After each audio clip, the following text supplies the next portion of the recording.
جمعہ اور سورہ کہف کا کیا لنک ہے؟ بسم اللہ الرحمن الرحیم. سب سے پہلے تو لنکس کا یہ ہے کہ نبی کریم صلی اللہ علیہ وسلم کی حدیث ہے جہاں پہ آپ نے فرمایا کہ جو لوگ بھی سورہ کہف کی تلاوت جمعے کے دن کرتے ہیں ان کے لیے ایک جمعے سے دوسرے جمعے تک اللہ تعالیٰ ایک نور پیدا کر دیتے ہیں جو ان کی ہدایت کا سبب بنتا ہے. اور پھر اس سورہ کو جو ہے وہ خاص طور پہ فتنۃ المسیح دجال کے ساتھ بھی لنک کیا گیا کہ خاص طور پہ اس کو اس کے لیے پڑھنا، اس سے حفاظت کے لیے، اس کے شر کے حفاظت سے جو ہے نا بچنے کے لیے. اور اس کی جو پہلی 10 آیات ہیں یا آخری 10 آیات کو یا دونوں کو ہی اگر آپ حفظ کر لیں اور سمجھ کے پڑھیں اور غور و فکر کریں اور جو مختلف سٹوریز ہیں اس کے اندر اس پہ تھوڑا تدبر تفکر کریں تو انشاءاللہ الرحمن آپ اگر اس ٹائم پر ہم اگر زندہ ہوئے تو ہم لوگ اس فتنے کو ڈیل کرنے کے لیے ہمارے لیے آسانیاں ہو جائیں گی. بس پھر آغاز کرتے ہیں اس تفکر و تدبر کا. بالکل جی کرتے ہیں. یہ جو سورہ ہے اس میں سب سے پہلے تو سمجھنے والی بات یہ کہ جو مسیح دجال کا فتنہ ہے اس میں بہت سارے فتنے کمبائنڈ ہو جائیں گے. اسی لیے نبی کریم صلی اللہ علیہ وسلم نے فرمایا کہ آدم علیہ السلام سے لے کر قیامت تک کے دن کے لیے کوئی فتنہ اتنا بڑا نہیں ہوگا جتنا فتنۃ المسیح دجال ہوگا. اور یہ جو دجالی فتنہ ہے یہ اتنا بڑا ہوگا کہ آپ نے بتایا آدم علیہ السلام، آپ خود سوچیں آدم علیہ السلام کے ٹائم سے لے کے اب تک کتنا کچھ ہو چکا ہے، کتنا کچھ ہو چکا ہے، لیکن آپ نے فرمایا کچھ بھی اتنا بڑا نہیں ہوگا جتنا وہ فتنہ ہوگا.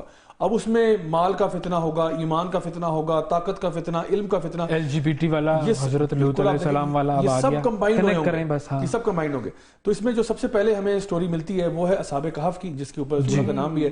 اصحاب کہف اب یہ کون لوگ تھے؟ یہ کچھ نوجوان تھے اور یہ آپس میں ایک دوسرے کو جانتے نہیں تھے، لیکن اس علاقے میں ایک جو بادشاہ تھا اس نے جو ہے وہ ایک لوگوں کو شرک کی طرف لے جانا اور اللہ سے دور کرنا، اور اپنے اس نے کچھ بت بنائے ہوئے تھے جس کی طرف وہ ان کے میلے وغیرہ کرتا اور لوگوں کو کہتا بھائی سارے اب ان کے آگے سجدہ ریز ہو جاؤ.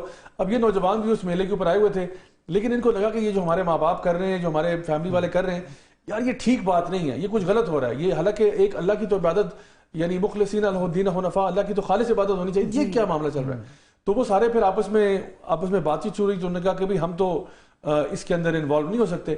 اب جب یہ معاملہ ہوا تو ان کی بغاوت پکڑی گئی کہ بھئی یہ سارے جو ہیں وہ تو آگے، یہ کہاں کونے میں سارے کھڑے ہوئے ہیں. تو ان کو پھر جب پوچھا گیا تو پھر انہوں نے اس وقت کا جو بادشاہ تھا اس کے سامنے بڑے ڈٹ کے کہا کہ ہم تو اس کی عبادت نہیں کریں گے جس کی تم ہم سے کروانا چاہتے ہو. اور پھر وہ اپنے اس توحید پر، اللہ تعالیٰ کی وحدانیت پر ڈٹ گئے اور پھر یہ وہیں سے وانٹڈ کرمنلز ہو گئے کیونکہ یہ انہوں نے کہا کہ جی آپ تو ہمارے دشمن ہیں. یہ ان کو جیل بھیجا گیا، وہاں سے یہ فرار ہو گئے. پھر انہوں نے غار میں پناہ لی. اب اس غار میں اللہ تعالیٰ نے ایک بہت بڑی کرامت ان کے ساتھ یہ کر دی کہ یہ تقریباً 309 سال کے لیے اللہ نے ان کو سلا دیا. اور جب یہ اٹھے تو لگا کہ جیسے وہ کہتے ہیں قالوا یوما او بعد یوم، کہ بس یہ لگتا ہے آدھا دن گزرا ہوگا یا مشکل سے ایک دن گزرا ہوگا کہ ہم تھوڑا سو گئے ہیں، لیکن یہ ہے کہ آدھے دن سے اوپر یا دن سے اوپر نہیں ہوا ہوگا. اور پتہ چلا کہ یہ کچھ ایلیٹ کلاس کے لوگ تھے. اس کی وجہ یہ ہے کہ جیسے یہ اٹھے تو انہوں نے سب سے پہلے کھانے کی فکر ہوئی ان کو.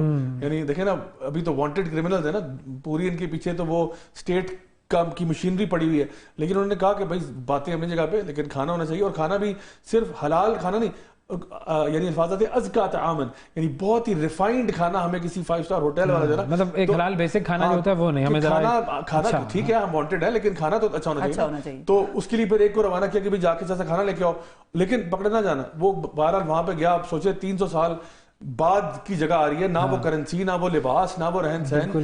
تو وہ جب جا کے وہاں پہ وہ کرنسی چلاتا ہے تو پکڑا جاتا ہے. وہ ان کو پکڑ لیتے ہیں کہ بھئی آپ کون ہیں. تو ان کو پھر یاد آتا ہے کہ بھئی کچھ عرصہ پہلے بہت ہی کوئی اللہ کے نیک نوجوان لڑکے تھے جو غائب ہو گئے، تو لگتا ہے کہ آپ واپس آ گئے. تو وہ لیجنڈ پتہ تھا لوگوں کو.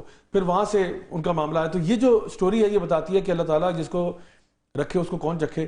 اور دوسری بات یہ کہ ایمان کبھی کبھار آپ کو بچانے کے لیے نا فراری ہونا پڑتا ہے. کبھی کبھار آپ کہتے ہو کہ بھئی میرا ایمان کمپرومائز نہ ہو جائے. اور انہوں نے اللہ تعالیٰ سے یہ دعا کی تھی کہ اللہ تیرا خاص ہمیں رحم چاہیے، تیرا خاص کرم چاہیے کہ ہم اس فتنے سے کسی طرح سے بچ جائیں. تو ایمان کو بچانا یہ پرائرٹی نمبر 1 ہونی چاہیے. دوسرے نمبر پہ جو سٹوری آتی ہے وہ اس سٹوری سے ریلیٹڈ اب تھوڑا سا وہ کنیکٹ اگر کرنے کی کوشش کریں، ایمان کو بچانے کے لیے کبھی کبھی اسکیپ کرنا ضروری ہو جاتا ہے. ٹھیک ہے، کیا یہ ہم اس حدیث کی طرف اشارہ کرتے ہیں کہ جس میں حضور صلی اللہ علیہ وسلم نے کوئی غالباً اس طرح کی کوئی بات فرمائی تھی کہ آخری وقتوں میں تم وہ کیا شام کے جنگلوں کی طرف نکل جانا، کچھ اس طرح کی بات بکریاں چراؤ گے. بالکل. تو یہ اب دیکھیں وہ وقت اس ٹائم ہوتا ہے جب آپ کے لیے دین پر چلنا ناممکن ہو جائے. مطلب ابھی اگر کوئی کہتا کہ نا آج کے حالات میں کہ جی لگتا ہے مجھے اسلام آباد سے فرار ہونا چاہیے، میں جنگلوں میں نہیں، کیونکہ ابھی آپ بہت سارا کام کر سکتے ہیں. آپ ابھی آپ کو کوئی ریسٹرکشن نہیں ہے. آپ نماز پڑھیں، آپ زکوٰۃ دیں، آپ رمضان کے روزے رکھیں، آپ دین کی بات کریں، لوگوں تک خیر کی بات پہنچائیں. جب تک آپ لوگوں کے بیچ میں رہ کر امر بالمعروف اور نہی عن المنکر کر سکتے ہیں, لوگوں کو تو خیر کی طرف بلا سکتے ہیں, آپ کو کرنا چاہیے. لیکن جیسے فرانس وغیرہ یا بہت سارے ویسٹرن ممالک ہیں, وہاں پر ان کے اوپر وہ پابندیاں لگائی جا رہی ہیں کہ اب وہ بہت سارے اپنی دینی احکامات ہیں ان پر پابندی. دیکھیے جس طرح بھی آپ نے LGBT کا ذکر کیا, جن ممالک میں یہ کمپلسری ہو گیا ہے کہ آپ کے بچوں کو ہم نے یہ پڑھانا ہی پڑھانا ہے, ہم نے آپ کے بچوں کو پڑھانا ہی, اس پہ پھر آپ کو فراری ہونا پڑے گا, کیونکہ پھر یعنی آپ کے لیے یہ شاید ایکسکیوز نہیں چلے گی کہ یا اللہ ہم تو مجبور تھے, تو وہ یعنی اللہ تعالیٰ یا بچانے کا کوئی اور سبب یا کیونکہ پھر فرشتے پوچھیں گے کہ بھئی کہ اللہ کی زمین اتنی تھوڑی پڑ گئی تھی کہ تمہارے پاس کوئی جگہ نہیں تھی جہاں تم جا سکتے تھے اور اپنے ایمان کو بچاتے, اپنی فیملی کو بچاتے, کیونکہ اللہ تعالیٰ فرماتے ہیں یا ایھا الذین آمنوا قوا انفسکم واہلیکم نارا, اے ایمان والو اپنے آپ کو اور اپنے گھر والوں کو آگ سے بچاؤ. تو اگر آپ کو ایسا لگتا ہے کہ you are in a situation جہاں پہ آپ کے لیے بیسک دین پہ چلنا امپاسبل ہو گیا, پھر بھئی آپ وہاں کیا کر رہے ہیں؟ دین کو بچاؤ, ایمان کو بچاؤ, باقی ساری باتیں سیکنڈری ہیں. رزق بھی اللہ دے دے گا, سب کچھ کرے گا. ابھی جو وہاں پہ رہ رہے ہیں اور رزق بھی مل رہا ہے اور حالات صحیح ہیں, ٹھیک ہے, نو پرابلم. لیکن اگر حالات اتنے تنگ ہو جائیں کہ آپ کی نماز پڑھنے پہ بھی پابندی لگ جائے, پھر مسئلہ ہو جائے گا. صحیح. تو یہ تو رہا پہلا فتنہ. دوسرا فتنہ جو ہے وہ یہ ہے کہ دو دوست ہیں, ان میں سے ایک بڑا مالدار ہے, وہ جو مالدار شخص ہے اس کے 2 باغات ہیں, باغات کے بیچ میں سے نہریں بہ رہی ہیں, اور وہ جو ہے وہ اپنے تئیں ایک طرح سے وہ کہتا ہے جی دیکھیں یہ میرا اپنا خون پسینہ ہے, I am a self-made man. ٹھیک ہے نا, میں اللہ میڈ نہیں ہوں, I am a self-made man. میں دیکھو یہ میرا باغ ہے, یہ میرا باغ, اور دیکھو میرے تو نفری بھی اتنی زیادہ ہے, میرے تو یہ سارا کچھ میرا اپنا کمائی ہے. اور اس کا جو دوست ہے اس نے کہا دیکھو تم اللہ سے ڈرو, تو کہتا ہے دیکھو جس اللہ نے مجھے یہاں پہ دیا ہے وہ وہاں پہ بھی دے دے گا. یعنی یہ بھی ایک ایکسکیوز ہے. اور میں یہ سنتا ہوں لوگوں سے جن کو اللہ نے دیا ہوتا ہے نا, وہ کہتے ہیں جس اللہ نے دیا نا اپنی مرضی سے دیا تو کچھ تو دیکھا ہوگا ہم نے, کچھ تو دیکھا ہوگا کہ اللہ نے دے دیا. اور پھر شاید یہ پھر مکیش امبانی بھی کہہ رہا ہوگا کہ کچھ تو میرے میں بھی دیکھا ہوگا بالکل کہ دے دیا ہوگا. پھر یہ تو فرعون بھی کہتا ہوگا کہ کچھ تو دیکھا ہوگا میرے اندر کہ مجھے اتنا عطا فرما دیا.